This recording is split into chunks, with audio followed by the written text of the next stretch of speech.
Today's episode of Sewing from Scratch is brought to you by the Hot Mess Express. Not very couture today, am I? Happy fall! Hey friends, and welcome back to Sewing from Scratch. I am Kate, and this is where I teach you everything I know about sewing and we learn more together along the way. Yeah, I don't care about labels. Let's just buy things we love, and the more we can stuff in our closets, the better. Nobody's gonna be naked at the end of the day. You can wait a day or a week or a month to purchase what you're looking for. I don't know, this has just been really weighing on me lately, and I just want to use this platform to kind of get that out there and have the conversations about the fashion industry, the very dark and depressing parts of the fashion industry. And today is one of those videos where I share something that can maybe be thought of as new skills or learning in any sort of capacity. So if you're following along with Shelf Sewing September on Instagram, today's prompt is to learn a new skill. And one thing that I am trying to do, trying to promote and trying to do in my own sewing is more slow sewing. So what I mean by that is sewing with intention and really putting care and thought into every stitch instead of just like rushing through a garment, so that those pieces hold a lot of value for me in my wardrobe and maybe have less pieces but more quality pieces, if that makes sense. So in doing so, I want to talk about couture sewing. So I don't know what other people think of when they think of couture, but I just think of very, well, elegant, number one, but it doesn't have to be elegant. I also think of, you know, the top brands like Dior or Versace or any of the more so European designers, but there's American ones as well that do take that care into their sewing and their making. The ones that have been around for many decades, that kind of thing. So that's kind of what I think of when I think of couture, but I also think of hand sewing.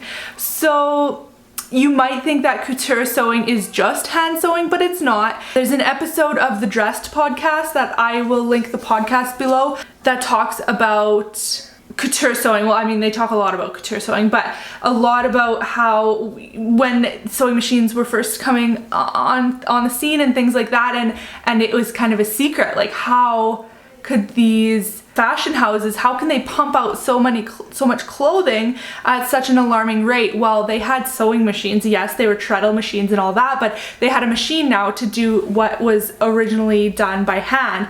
And a lot of it, yes, definitely things are still done by hand, but very neat to see the transition kind of there, and the history of it is really cool. So any clothing company that is producing large amounts of clothes or you know, for general consumption, are not stitching every single stitch by hand, as far as I know. I mean, definitely correct me if I'm wrong. I would love to learn about that.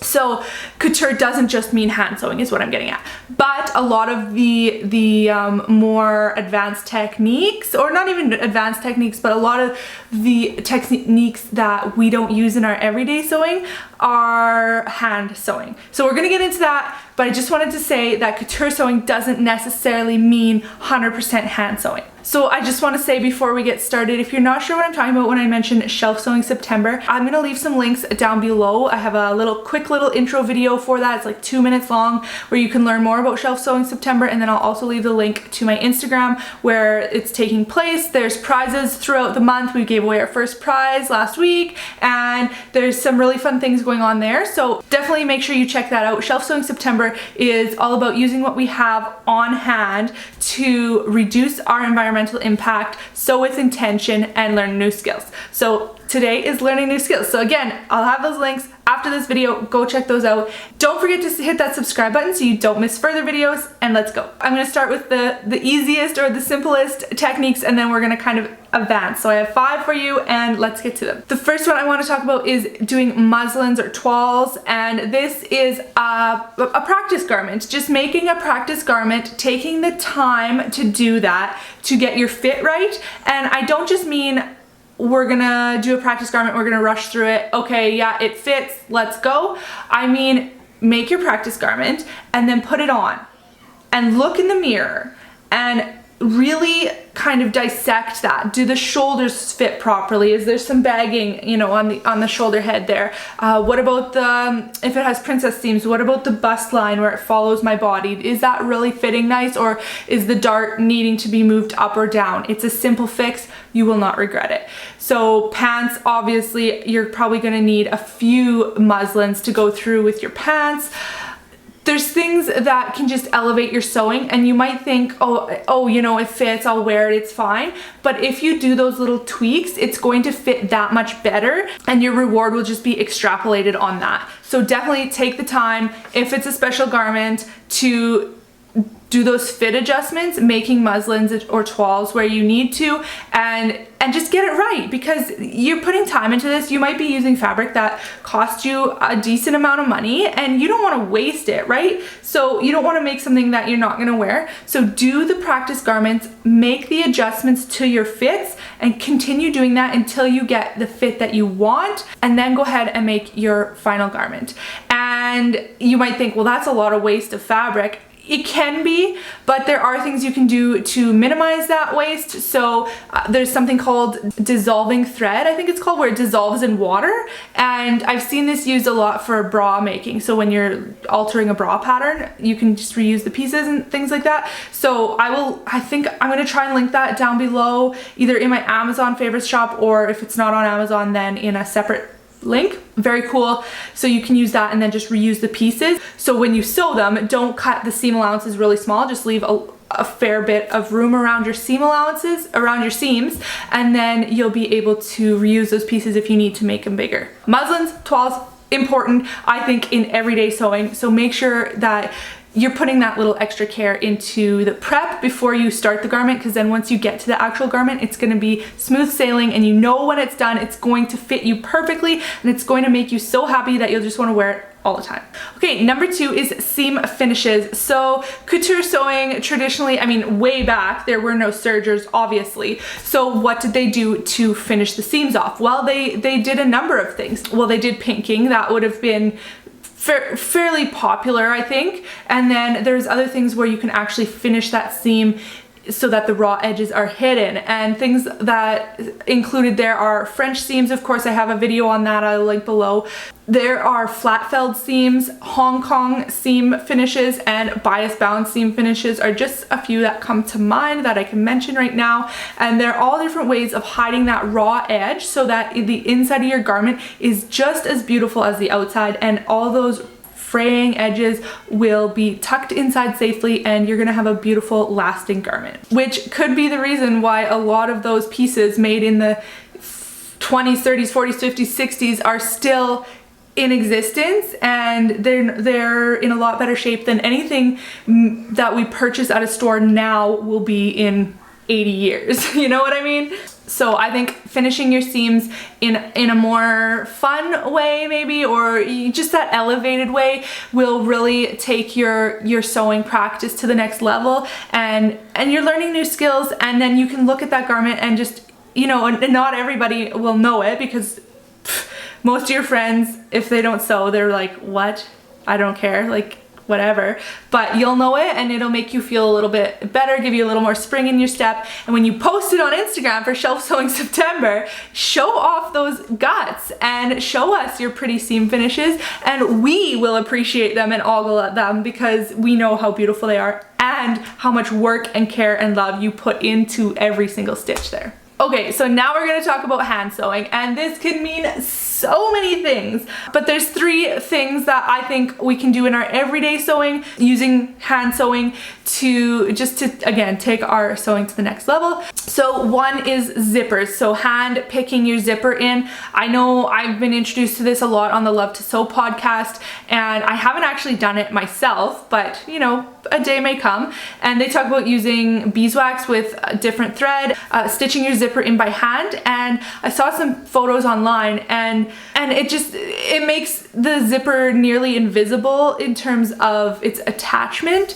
So very, very beautiful. And I think the added benefit of a hand-picked zipper is that you're getting the control of exactly where you want that zipper to be. It's not going to shift around or anything when you're sewing it, because you're going to have it exactly where you want it to be. You can maneuver each piece as you stitch, and it's just going to be really beautiful. The next thing I want to touch on is hand stitching your lining. So what I mean by this is stitching the lining actually to the garment. So in a suit jacket or in a dress or something where there is a lining made of a more slippery material, I think you can definitely do this for any sort of material, but I think that's where this technique will really shine. And there's a few different stitches that I think as sewists we should all strive to learn. I've seen some really good videos that I've just searched on YouTube and found for different hand stitches. So just do some research and see, or maybe, you know, if you're following a vintage pattern or something like that, they have a technique in there for your hand stitching, and you can make that invisible so that your lining is just there and it's magically attached to the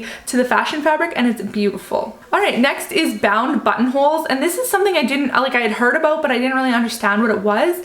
And it's where you kind of, the buttonholes are just really, really pretty. Basically, they're covered in stitches, and you don't get that like fraying kind of look. Doing something like this will really elevate your sewing, and again, just give it that little extra added special touch. And every time you go and do that buttonhole, it'll just be so smooth and so pretty, and you'll think of all the time that you put into that and how much love you have in your garments and investing in your wardrobe. Okay, the next technique I want to talk about is covering metal findings, and this can kind of go for a lot of things, but I want to talk specifically about the metal findings. So for example, hook and eye closures. If you have a garment where you're putting a hook and eye on, obviously you're sewing that in by hand, you're taking the time to do that. Grab a little piece of fabric, maybe it's a silk, or maybe it's a satin, or even just like a soft felty material or matching fabric, whatever it is, just put a little strip over top of that finding, tuck the edges under, and gently stitch that in with hidden stitches so that that metal isn't rubbing on your skin and causing irritation. And I think that will just give you another added touch of comfort to your new garment. Okay, and the last thing I want to talk about, which is definitely at the top of the couture scale for this video, is underlining, hand basting, and seam lines. I'm going to kind of all group them all together. So when I'm talking about underlining, it's a lot of times done in silk organza, where you have your fashion fabric, then you put your silk organza or whatever you're using for underlining on top of that, and then you hand trace, I guess, your pattern piece on there and stitching them together. And what that's going to do is give you a little bit of added stability. This is especially important for fabrics that need it, or for patterns that call for it.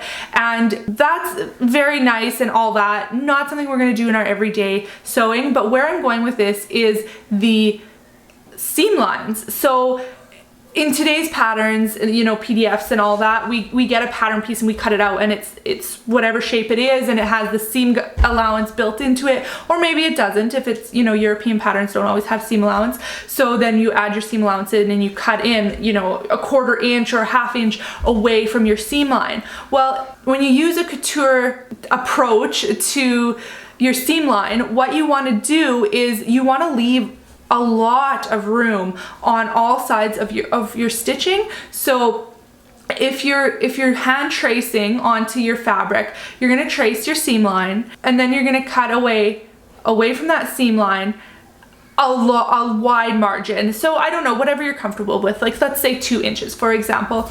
Then once you go to stitch that all together, it's going to be easier to fit things. So this, I would say, definitely do this for muslins, like I mentioned earlier, so that you do have that wiggle room to go in or out. Because if you're only cutting a 1/4 inch seam allowance, or even a 1/2 inch, that's really, yeah, this is a 1/4 and this is a 1/2. Obviously not. But you know what I mean?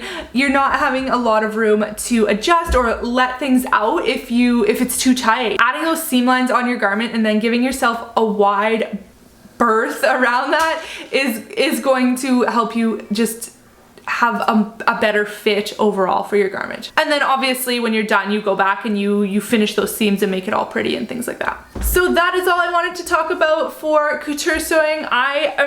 It's just something that it's one of those things, you know, you've been meaning to do. So for Shelf Sewing September, I'm challenging myself to try one couture technique. I don't know what it's gonna be yet, but I'm gonna do it, and stay tuned. It might be even in tomorrow's video. Yes, I said tomorrow. There is a bonus video coming out tomorrow in collaboration with Tomcat Stitchery, so make sure you hit that subscribe button so you don't miss it.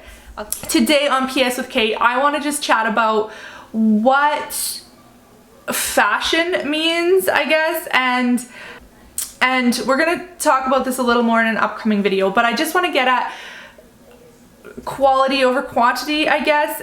I remember hearing a story of these two sisters, and the one sister had to have the top of the line garments. She had to have whatever it was at the time, Tommy Hilfiger or whatever it was, and that's what she wanted to spend her, let's say back to school money. So say they had X amount of dollars, she would get less pieces because they cost her more, but they were higher quality. And then the other sister didn't really care much about labels and things like that, and she just wanted to have more. So she would go through whatever store was, mid-grade or whatever, and buy more garments, and they would be less dollars each. And at the time, I remember hearing this, I was grade 8, I think.